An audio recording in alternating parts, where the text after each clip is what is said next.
Let me finish with another story. We were shooting Oro Plata Mata, and we were in this, I told you, this resort that was already the foot of a jungle, but we would go through a very tortuous zigzag route up to a deeper jungle up there, and the road was just mud. And one of my actors who was helping me out a lot came from Mount Banahaw, and this guy, he lived in Banahaw. They would hunt deer by chasing it to death.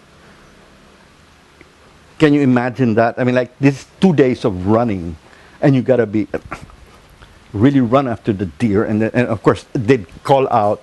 They do this still here somewhere in the middle of Negros, and they have signals that they call because somebody picks up the chase. You just cannot outrun it. And can you imagine running in the middle of a forest? You're not running in. So this is the kind of person he is. And I said, hey, Abo, I hear that you sacrifice animals to make sure that we have. I want to sacrifice. I want to do some sacrifice because I want to make sure we're safe because we're going to be shooting in the jungle. And he says, well, we're going to go shoot up there because he went to location hunting with me. He was helping me out. He says, you need 3 chickens, 1 at the start of the place. In the middle, you choose, and at the end, and you say certain prayers. You slice off the head of the living chicken while he's in your hands, and then and as he's struggling and squawking, you spill the blood on the ground, saying the prayers that you do.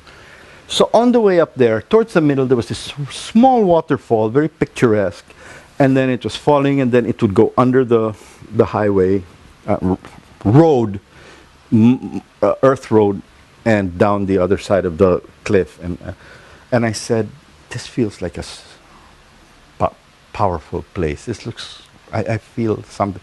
So I do my sacrifice there. And then here we are going up and down, and it starts to rain, and it becomes very treacherous. It's just pure mud, a sea of mud, and if you don't do it properly, your Jeep just falls off, etc. And then all of a sudden, this young guy, all of 18 years old, shows up as one of the drivers of the Jeep. Really a beautiful boy. So much so I asked him, can you come out as one of the guerrillas in my film? And he said, no, I can't. All the gays were in love with him, and he's this macho boy. And then finally the story comes out that he was a murderer, and that he had actually escaped from jail, and that he was hiding out there, and that's why he didn't want to come out in the movie, because he didn't want to be discovered, and he had killed somebody.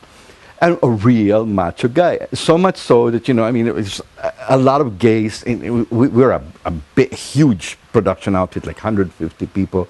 There's a lot of homosexual sex going on around, and the most incredible connections were made that you could never expect. So I was wondering if this guy was going to get hit on or not, and nobody did. They were that scared of him.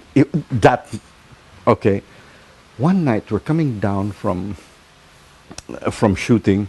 It was raining, the mud was everything, and we go and we're squishing through the mud, and we pass through that waterfall, and the Jeep stops, and he tries to turn it on, and it doesn't, and then he's getting really, really disturbed, and then all of a sudden he goes, Mariit! Mariit! Mariit. Mari-it. Mariit! And he's shrieking like a little girl, and he goes out and he tries to push the Jeep by himself with all of us inside, and he's just going bonkers, and he loses all macho pretense, and we're going, this guy is really, what's going on? What's going on? So, tell us, Mariit, and he put it, then he got back to his macho self, get out of here, Mariit, and so we all get off the Jeep, and we get into the mud, and we push the Jeep out. Because the place where I had sacrificed, apparently, he was from there, that was a Mariit place, evil elemental place. And you just don't want to be there. And it transformed this murderer into a cringing, whimpering, whinging wreck. You know, I mean, that whole story. He was that affected. And then the minute you're out, putang ina, libilati ba, and we went on. So, I mean, that's the effect. That's the effect. It's not just a little bit of superstition or anything. We live by it.